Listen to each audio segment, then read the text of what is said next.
বালা মুসিবতের ওয়ামিনহু আন ইউআযানা বাইনা আযামিল লাযাতাইনি ওয়াত তামাত্তুআতাইনি ওয়া আদওয়ামুহুমা লাযাতান তামাত্তু বিমা উসিবা বিহি ওয়াল লাযাতু তামাত্তু বিসাওয়াবিল্লাহ।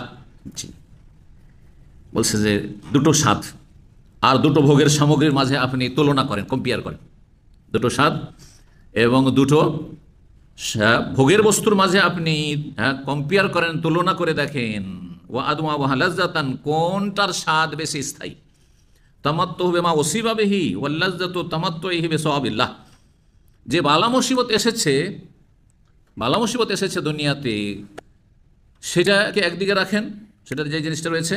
আর একটি হচ্ছে আল্লাহ রাব্বুল আলামিন এই বালা মুসিবতের ওপর যে আপনার জন্য মহাপুরস্কার রেখেছেন, তাতে যে একটা স্বাদ রয়েছে, আল্লাহর সওয়াব। কারণ যারা ধৈর্য ধরবে তাদের জন্য জান্নাত রয়েছে, জান্নাত রয়েছে। সাবেরিনদের জন্য কি রয়েছে? জান্নাত রয়েছে। চিন্তা করুন তো, যদি এই একটা সবরের জন্য জান্নাত, তাহলে দুটোকে তুলনা করলে আচ্ছা গেছে এটা কিন্তু জান্নাত তো পেয়েছি। হাদিস আছে, কারো যদি দৃষ্টিশক্তি, দুটো চোখকে আল্লাহ নিয়ে নেন, যারা অন্ধ তাদের জন্য এই হাদিস, দুটো চোখকে আল্লাহ নিয়ে নেন, তো আল্লাহ তার বিনিময়ে জান্নাতের দায়িত্ব নিয়েছেন, জামানত নিয়েছেন। তো কোনো মানুষ যদি বলা হয় যে তোমার জান্নাত পেতে কোনো সন্দেহ নাই, কিন্তু চোখ দুটো দুনিয়ায় থাকবে না, বলে যা গেল আমার কয়েক বছর এই দুনিয়াতে একটু দেখলাম না, কিন্তু জান্নাত আমার নিশ্চিত। সুবহানাল্লাহ, ঠিক কিনা? জি। 13 নম্বর হিকমত, মিনহুম আল ইলমু বিআন্নাল মুবতালি আহকামুল হাকিমিন। যিনি আপনাকে বিপদগ্রস্ত করেছেন তিনি আহকামুল হাকিমিন, মানে তিনি সমস্ত বিচারকদের মহাবিচারক, এবং সমস্ত যারা প্রজ্ঞাবান তাদের সবচেয়ে বড় প্রজ্ঞাবান তিনি, হাকিম, হেকমতওয়ালা। ও আরহামুর রাহিমিন, এবং তার সাথে কোনটাতে লাভ আছে কোনটা লস আছে বুঝা, এটা হচ্ছে হেকমত। আর তিনি সবচেয়ে বড় দয়ালু। আপনার বাপ মা বেশি দয়া করে না, আপনার বাপ মা আর আপনার রব বেশি দয়া করে? আল্লাহ হচ্ছেন আরহামুর রাহিমিন। হ্যাঁ, আল্লাহ হচ্ছেন আরহামুর রাহিমিন। ওয়াইন্নাহু লাম ইউবতিলিহি লিইউহলিকাহু, আল্লাহ যে বিপদগ্রস্ত করেছেন আপনাকে ধ্বংস করার জন্য না, সর্বনাশ করার জন্য নয়। কেন করেছেন? বিভিন্ন রহস্যের মধ্যে একটি হচ্ছে বাল্লিয়াম তাহলে ইমানও, আপনার ইমান পরীক্ষা করার জন্য। দেখি এই কচুর পাতার পানির মতো ইমান, নাকি একেবারে পাহাড় পর্বতের মতো অটল ইমান, পরীক্ষা করার জন্য আপনি ওয়ালি আস্তামিয়া তাদাররুহু। আর যখন বিপদগ্রস্ত হবেন তখন আপনি কান্না ভাব নিয়ে একগ্রতার সাথে আল্লাহকে ডাকবেন, লুটিয়ে পড়বেন আল্লাহর কাছে। দেখেন, অহংকার মুক্ত হলে মাঝে মাঝে বিপদগ্রস্ত হওয়া ভালো। যাদের উপর বিপদ আপদ এসেছে, ধার্মিক লোক, দিনদার লোক, যদি বিপদ আপদ আসে তাহলে ও মানে হাড়ে টের পাচ্ছে যে যখন আমার বিপদ আপদ এসেছিল তখন আমি সোজা হয়ে গেছি। আমার মধ্যে যদি কিছু অহংকারের দিক থাকে সব ঠান্ডা হয়ে গেছে। এটা বিশাল একটা নিয়ামত কিন্তু সংশোধনের জন্য। কারণ মানুষ সবসময় সুখে থাকলে পেছন দিকে অনেক সময় ভ্রুক্ষেপ করে না, যার ফলে অহংকার চলে আসতে পারে। যে আমি জীবনেও কিন্তু হোঁচট খাইনি, এই কথাগুলি অনেকে বলে, কিন্তু আমি আমার চলার জীবনে কোনোদিন হোঁচট খাইনি, মানে বিপদ আপদের সম্মুখীন হয়নি, তাতে অহংকারী হয়ে যায়। কাল্লা ইন্নাল ইনসানা লা ইয়াতগা, মানুষ সীমালঙ্ঘনকারী হয়ে যায়, সীমালঙ্ঘন করে, অন্যায় লিপ্ত হয়ে যায়, জুলমে লিপ্ত। কখন? আর রাহুস, যখন দেখে যে আমি কারো দ্বারস্থ না, মুখাপেক্ষী না, অভাবমুক্ত হয়ে গেছি। কিন্তু মাঝে মাঝে অভাব লেগে আছে, মাঝে মাঝে একটু অসুখ বিসুখ লেগে আছে, মাঝে মাঝে একটু দুর্ঘটনা হইলো, কষ্ট হইলো, ক্ষয়ক্ষতি হলো, এতে কি হয়? সংশোধন হয়। যারা গাড়ি চালাচ্ছেন তাদের একটু উদাহরণ দিই। গাড়ি চালাচ্ছেন, যদি জীবনে কোনো দিন অ্যাক্সিডেন্ট না হয় তাহলে আপনার মধ্যে একটা অহংকার কাজ করতে পারে। আমি লাইসেন্স পাওয়ার জীবনে অ্যাক্সিডেন্ট করিনি, এই একটি অহংকার কাজ করছে কিন্তু মাঝে মধ্যে যখনই একটা ছোটোখাটো হোকার বড় অ্যাক্সিডেন্ট হবে তখনই আপনি আত্মপর্যন্ত শুরু করেন, কেন হইলো? তাহলে আমার কি পাপটা আছে? তাহলে দেখি তো আমার ভুল ত্রুটি কি আছে। আর যখন আসে ভুল তাহলে সংশোধন করতে হবে, নাহলে এর চাইতে বড় ধাক্কা খেতে পারি। আল্লাহ বাঁচিয়েছে, ঠিক কিনা? তো বলছেন যে আল্লাহ রাব্বুল আলামিন চান পরীক্ষা করতে ঈমান, এবং শুনতে চান দোয়া। যখন বিপদে পড়ে তখন মানুষ দোয়া করে, দোয়া বেড়ে যায়, জিকির আজকার বেড়ে যায়, তওবা ইস্তিগফার বেড়ে যায়। ওয়ালিয়ারাহু তারিহান বিবাবিহি, আর আল্লাহর দরবারে গিয়ে আপনি লুটিয়ে পড়েছেন, আল্লাহ দেখতে চান যে আল্লাহর সামনে গিয়ে আপনি লুটিয়ে পড়েছেন আর খুব চাইছেন আল্লাহর কাছে, জি, ডাকছেন আল্লাহকে।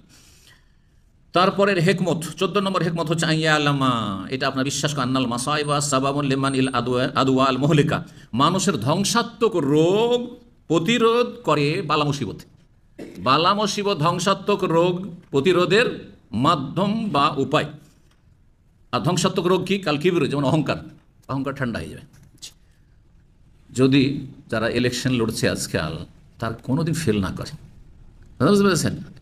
আর যদি 20 বছর 30 বছর ক্ষমতা গদিতে থাকতে পারে তো তাদের অহংকারের শেষ নেই। কিন্তু একবার জিতলো আর একবার আছাড় খেলো, হ্যাঁ এই যে হ্যাঁ উঠছে আর নামছে, এতে কিন্তু খানিকটা ঠান্ডা হচ্ছে, সোজা সোজা হচ্ছে কিছুটা। তো তাদের ইমান থাকলে তো কিছুটা সোজা হওয়ার আশা আছে, যার যেমন ইমান আছে। আর যদি ইমান না থাকে তারপরেও অহংকারটা একটু ঠান্ডা হবে, অহংকার একটু ঠান্ডা হবে, অহংকার দূর হয়। আর অহংকার মানুষের ধ্বংসাত্মক রূপ, দুনিয়া আখেরা ধ্বংস করে দেয়। জি। ওয়াল উজব, এবং আনন্দ ফুর্তি, আনন্দ উল্লাস করছে, ভোগবিলাসে জীবনযাপন করছে, এটাকে ফিরতে চায় না। ওয়াল কাসওয়া, এবং অন্তর শক্ত হয়ে যাও, অন্তর নরম হবে। যখনই ভালো মুসিবত আসবে তখন অন্তর নরম। বেনামাজিদেরকে দেখছেন না, হ্যাঁ স্ত্রী মরেছে নামাজি হয়ে গেছে, ছেলে মেয়ে মারা গেছে মুসল্লি সেজে গেছে, ঠিক না? অ্যাক্সিডেন্ট হয়েছে আর সোজা হয়ে গেছে। জি। সর্বশেষ হেকমত, 15 নম্বর হেকমত, মিনহা আইয়ালাম আন্না মারারাতাদ দুনিয়া বিআইনি হালাওয়াতুল আখিরা। জেনে রাখা উচিত একজন মুসলিমকে যে দুনিয়ার তিক্ততা আখিরাতের মজা, আখিরাতের স্বাদ।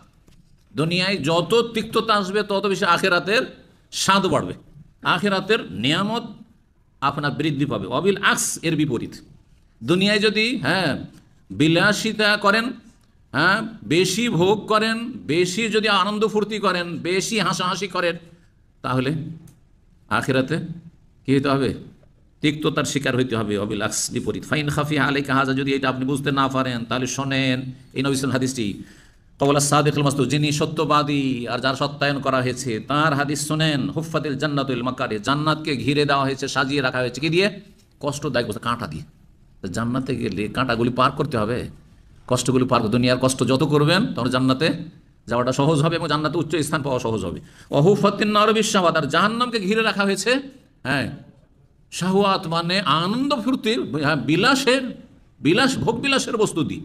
যত ভোগ বিলাস করবেন দুনিয়াতে জাহান্নামে যাওয়া সহজ হয়ে যাবে। জাহান্নামে যেতে চান তো খুব ভোগ করেন, মানুষ খুন করেন আর জেনা ব্যভিচার করেন আর মদ খান আর হারাম কাজ করেন আর নফসের গোলামি করেন, জাহান্নামে যাওয়া সহজ হয়ে যায়।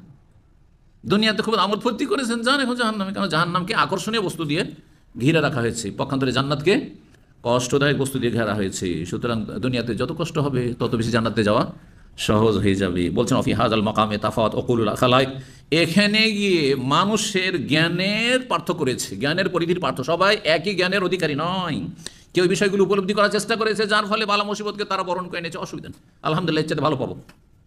ওয়াজাহারা থাকায় রেজাল, এবং যারা বীর পুরুষ তাদের অবস্থা সুস্পষ্ট হয়েছে যে কে বীর পুরুষ, কার ইমান মজবুত রয়েছে। আর যারা দুনিয়াতে হাই হাই করবে সামান্য মুসিবতে ভেঙে পড়বে, দুনিয়া তুচ্ছ মুসিবতে, তারা হতভাগা। এখানেই আজকে গুরুত্বপূর্ণ এই হেকমতগুলি বালা মুসিবতের ক্ষেত্রে আলোচনা শেষ হলো। জাযাকুমুল্লাহ খাইরান।